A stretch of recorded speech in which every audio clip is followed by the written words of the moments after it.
Vous écoutez Alexandre Dubé. Si vous êtes propriétaire de véhicules Hyundai ou encore Kia, écoutez bien ça parce que il y a un rappel massif. Ça touche 600 000 exemplaires. Salut Antoine. Salut! L'enjeu, c'est un risque d'incendie? Ben, l'enjeu, c'est un risque d'incendie. En fait, on a rappelé 600 000 véhicules à travers la planète. Ça concerne 320 quelques mille véhicules, si ma mémoire est bonne, sur le marché canadien, Hyundai et Kia. Et dans ces véhicules-là, vous allez avoir, par exemple, Accent, Rio, Forte, Elantra, la Kia Soul, les Tucson, les Sportage, bref, il y a un paquet de modèles. Alors, faudra vérifier les années avec les numéros de série. Mais essentiellement, c'est le système de frein ABS qui pourrait laisser échapper le liquide de frein, ce qui causerait un court-circuit, ce qui pourrait causer un incendie. Mais il y a des véhicules là-dedans qui sont tellement âgés qu'ils ne sont même peut-être plus sur la route. Alors, c'est sûr que c'est un gros rappel massif, c'est un gros rappel préventif. Mais je suis persuadé qu'il y a plusieurs des véhicules rappelés qui ne feront pas l'objet du rappel de façon officielle. Là. Ouais. Quand même, mais quand on voit le chiffre, là, c'est quand même assez impressionnant. En tout cas, on verra bien la suite des choses, là, mais tu nous l'as bien expliqué. Et on n'a pas de détails. On n'a pas de détails non plus sur comment on est arrivé à cette conclusion-là, parce qu'évidemment, un rappel, ça se fait après qu'il y a eu plusieurs plaintes, plusieurs incidents. Et là-dessus, c'est motus cousu. Là, on n'a pas vraiment d'informations sur, OK, mais combien il y a eu d'incendies, par exemple, causés par ça, pour qu'on en arrive à faire un rappel aussi important que celui-là. Oui, non, c'est clair. On conseillait à Dutrisac, lui, qui est propriétaire d'un de ces véhicules-là, de se stationner loin de la maison en attendant. Et loin du bureau. Et loin du bureau. De préférence. Hey, j'ai fait le saut en lisant ça. C'est tout un bon pour l'essence super? Alors ça, là, je voulais en parler ce matin parce que je m'en rends compte de plus en plus. Écoute, on essaie beaucoup de véhicules dans une année et au moins la moitié des véhicules qu'on met à l'essai maintenant requièrent de l'essence super. Mais l'essence super, il fut une époque où tu payais 10-12 cents de plus le litre. Fait que, bon, tu te disais, OK, ça vaut peut-être la peine. Le moteur va avoir un meilleur rendement. Ça va consommer un tantinet moins d'essence. Bon. Mais aujourd'hui, à 25 ou 30 sous de plus le litre, je peux te dire que ça coûte très, très cher l'essence super.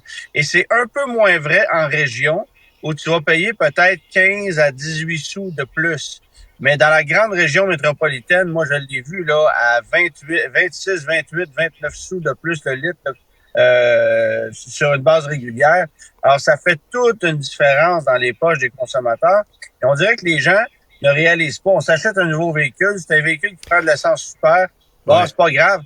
Faites le calcul. Là, vous allez voir que ça va vous coûter passablement plus cher. Je viens de faire le plein, tiens-toi bien, d'un Jeep Grand Wagoneer avec un moteur Hurricane qui prend de l'essence super. Ça m'a coûté 224 $. Ah!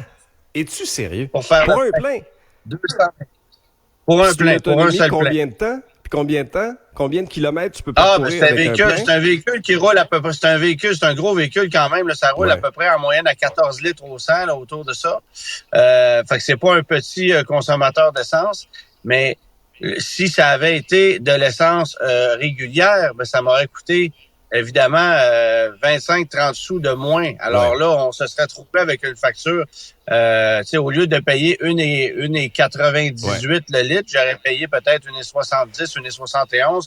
Je me trouve dans la région de Sainte-Julienne au moment où je te parle. Alors, le litre d'ordinaire est à 1,71. Et si ma mémoire est bonne, j'ai fait le plein à 1,98. Donc, ça fait une sacrée différence, là. Ben, moi, Antoine, honnêtement, c'est une des raisons pourquoi je me suis départi de mon ancien véhicule qui roulait au suprême. Ça me coûtait une fortune. Rappelle-toi, là, il y a un an, là, à l'été 2022, à quel point l'essence était chère.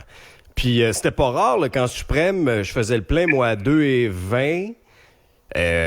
Fait que par semaine, là, je te dirais que j'étais pratiquement à 250 $ d'essence par semaine. Ça n'avait aucun sens, là. Je veux dire, personne qui va brailler pour moi, là. C'est correct, là. Mais, tu sais, mettons-nous dans la peau, effectivement, de certaines personnes qui, à un moment donné, ont un coup de cœur pour un véhicule. Et là, ben, les temps deviennent plus difficiles. Et là, faut mettre du gaz dans le char, faut mettre du gaz dans le véhicule. Et là, c'est là que ça fait mal, cette espèce d'augmentation-là, cet écart-là, parce que dans ce cas-ci, c'est pas un luxe, t'as pas le choix. Dans certains modèles, t'as pas le choix, Antoine, de mettre du suprême. Ben, il y a des véhicules qui sont capables de prendre de l'essence ordinaire et l'ordinateur va gérer. Parce que ce que fait l'essence super, essentiellement, c'est devancer l'explosion. Donc, avec un taux d'octane plus élevé, tu devances ton explosion, tu vas aller chercher un peu plus de performance, mais avec de l'essence régulière, tu vas perdre un peu en puissance, tu vas perdre un peu en rendement. Puis, évidemment, ben à très, très, très long terme, c'est une essence qui va laisser un peu plus de dépôt qu'avec une essence super qui est peut-être un peu plus raffinée. Mais sinon, il y a des véhicules qui sont capables de rouler à l'ordinaire. Mazda, par exemple, l'annonce très bien. Si vous prenez un moteur turbo chez Mazda, ben on dit c'est 250 chevaux avec l'essence super, mais c'est 227 chevaux avec de l'essence régulière. Alors, il y a un écart de puissance. C'est vrai que ça donne pas le même rendement, mais le véhicule est techniquement quand même capable de le prendre. Effectivement que si on s'en va dans des véhicules, bon, j'ai essayé récemment un véhicule Alfa Romeo, mais pas de l'ordinaire là-dedans, ça va tout simplement mal. Là. Je veux pas dire que c'est comme si tu mettais du diesel, là. On n'est pas à ce point-là, mais tu vois qu'il y a quelque chose qui marche pas. Alors, c'est ça. Faut choisir son véhicule. Ouais, moi, c'était pas l'explosion au niveau de la performance, c'était mon budget, moi, qui était explosé à ce moment-là. Salut Antoine, on se reparle dans une prochaine discussion.